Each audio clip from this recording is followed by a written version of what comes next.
আমরা বিশেষ করে যারা আমার কাছে চর্চায় আবৃত্তি চর্চায় সাহায্য নিতে আসেন তাদের অনেকে আজকে মিলিত হয়েছি।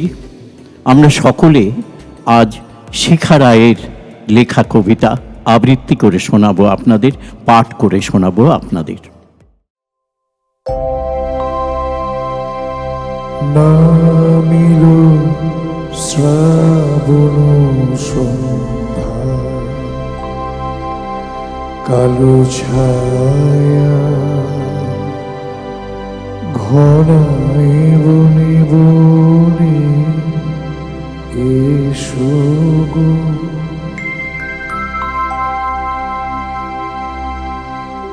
আজ বর্ষার মেঘে তোমায় মনে পড়ছে, সেই শতাব্দী প্রাচীন সৌহার্দ্যর পথ বেয়ে। মেঘেরা এখনো ঘন নীল হয় ঠিক আগের মতো, নিরলস ভেসে চলে ঈশান থেকে নৈরতে, পূব দিগন্ত থেকে পশ্চিমের অস্তা চলে। বর্ষা এলে আজও মেঘমল্লার বাজে সেতারে, বাজে সাহানা পাখো আজে, নূপুর নিক্কণে আসে বৃষ্টিরা, জলছবি এঁকে দেয় জানালার কাছে।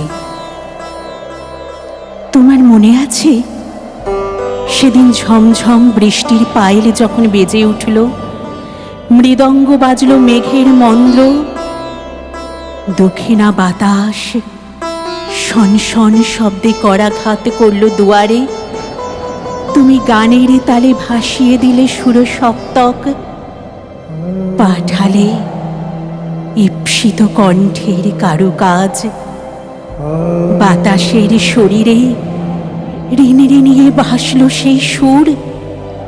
আমি চকিত চমকিত, বিজলির আলোক ছটায় বিমোহিত ভেসে আসা সঙ্গীতের মূর্ছনায়। হৃদয়ের সব তার যেন ভেসে চলেছে বর্ষার ময়ূরের মতো। বৃষ্টিরা তখন সিক্ত করে চলেছে মাঠ, বন, ব্যালকনি, টিউলিপ, রজনীগন্ধা, আর তোমার আমার মনের অতলান্ত। যে মেঘে দূরের অতিথি, তারই আবেশে নামে ঢল।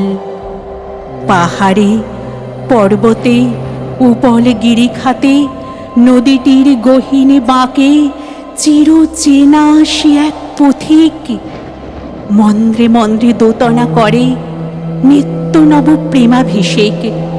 ঝর্ণা নামে সশব্দে ভিজিয়ে দেয় শুকনো ডালপালাকে, পাখির ঠোঁটে তৃষাবসানের গান, নদীকে করে ভরা যৌবনা, মাটিকে করে গর্ভিণী।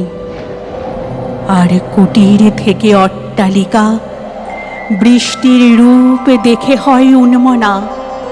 দুলকচারী মেঘের ছায়ায় আঁকা রয়ে যায় কত যে নিটোল প্রেমের মহাকাব্য হৃদয়ের ক্যানভাসে।